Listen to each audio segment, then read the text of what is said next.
શિયાળાનું સાણું અને જુવાનીનું નાણું. જૂના જમાનામાં એક રાજ્યમાં એક એવો રિવાજ હતો કે દર 5 વર્ષે રાજાની નિયુક્તિ ગામની પ્રજામાંથી જ થાય અને 5 વર્ષ સુધી રાજા રાજ કરે.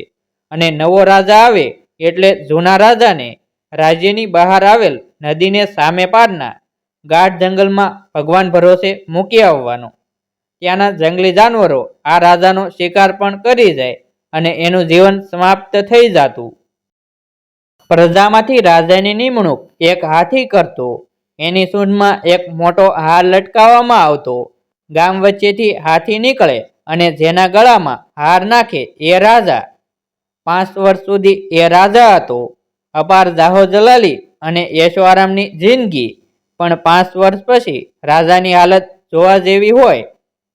નવો રાજા આવે એ જૂના રાજાને દોરડે બાંધીને નદીને પેલે પાર મૂકવા જાય.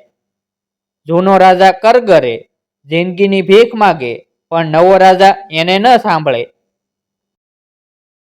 એક રાજાની 5 વર્ષની ટર્મ પૂરી થઈ અને નવો રાજા નિયુક્ત થતા જ જૂના રાજાને દોરડેથી બાંધવા સૈનિકો આવ્યા. એટલે રાજા હસીને કહે, મને દોરડાથી બાંધવાની જરૂર નથી, હું તમારી સાથે જ આવું છું, ચાલો. સૈનિકો વિચારમાં પડી ગયા કે આ પહેલો રાજા આમ બોલે છે. અત્યાર સુધીના રાજાઓ તો કરગરતા.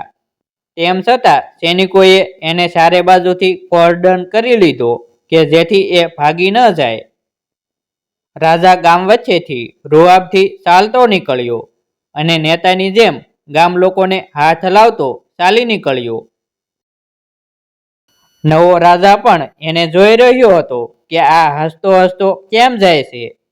અત્યાર સુધી ગામ લોકોએ રોતો કકળતો અને કરગરતો રાજા જોયો હતો, પણ આજે સાવ વિપરીત પરિસ્થિતિ હતી. આ રાજા તો લોકોનું અભિવાદન ઝીલતો હતો. નદીને પેલે પાર જવા એને નાવમાં બેસાડવામાં આવ્યો. ત્યારે નાવિક પણ અચરજમાં પડી ગયો. અત્યાર સુધીના રાજાઓને તો દોરડે બાંધેલા હતા અને તેઓ રાડો પાડીને બચાવો બચાવોની બૂમ પાડતા હતા. જ્યારે આ રાજા તો ગીત ગાતો હતો. જ્યારે નાવ ચાલી નીકળી ત્યારે નાવિક કહે, રાજા, તું પહેલો રાજા છો કે આમ હસતા હસતા વિદાય લઈ રહ્યો છો? તને મોતનો ડર નથી લાગતો? તારામાં કંઈક રહસ્ય તો છે જ. રાજા કહે, તારી વાત સાચી છે, તે મને સાચો ઓળખ્યો. ચાલ તને પૂરી વાત કહું. જે દિવસે હું રાજા બન્યો ત્યારથી જ હું જાણી ગયેલો કે 5 વર્ષ પછી મારો વારો પણ દોરડે બંધાઈને જંગલમાં જવાનો જ છે.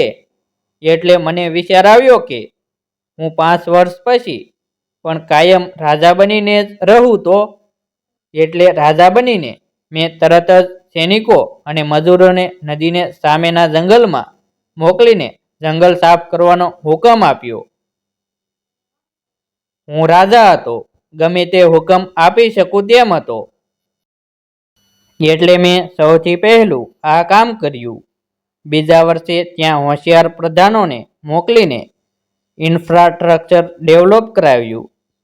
પ્રજા માટે સારા રસ્તા, તળાવ અને શાળા બનાવરાવ્યા. ત્રીજા વર્ષે કડિયાઓ અને મિસ્ત્રીઓને મોકલીને મારો મહેલ અને પ્રજા માટે મકાનો બનાવરાવ્યા. ચોથા વર્ષે એ વિસ્તારને ટેક્સ ફ્રી ઝોન જાહેર કરીને સારા બિઝનેસમેનોને ત્યાં વેપાર કરવા મોકલી દીધા. 5મા વર્ષે ત્યાં પ્રોફેશનલ લોકો જેવા કે વૈદ, વાળંદ, સોની, શિક્ષકો, નાણાં ધીરનાર જેવા અનેકને સ્થાયી થવાનું આમંત્રણ આપ્યું. આજે 5 વર્ષ પૂરા થયા. જો ભાઈ, ધ્યાનથી સાંભળ. તને દૂરથી શરણાઈ, ઢોલ અને નગારાનો અવાજ સંભળાય છે? એ મારા સ્વાગત માટે પ્રજાજનો રાહ જુએ છે.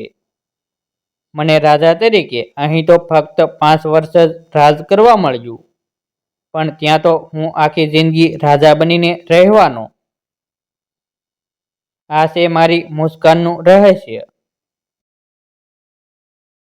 દોસ્ત, બીજા રાજાઓ તો 5 વર્ષ ફક્ત ભોગવિલાસમાં જ માહોલતા રહ્યા.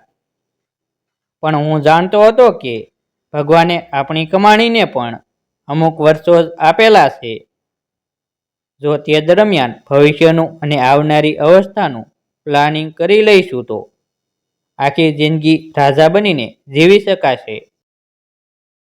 પણ જો 5-15 વર્ષ કરકસરથી અય્યાસી વગર ભવિષ્યના પ્લાનિંગ સાથે જીવીશું તો બીજા રાજાઓની માફક કાકલુદ્દી કરવાનો વારો જ ન આવે.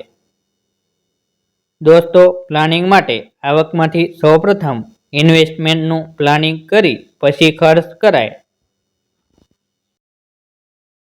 તમને મળેલા કમાણીના 5 વર્ષોમાં આખી જિંદગી રાજા બનીને જીવો એવી વ્યવસ્થા કરી લો.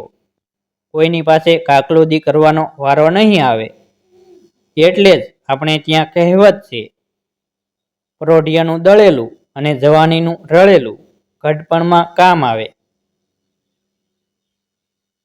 આવા જ બોધાત્મક વિડીયો જોવા માટે અમારી યુટ્યુબ ચેનલ સબસ્ક્રાઈબ કરો અને વિડીયોને લાઈક કરો.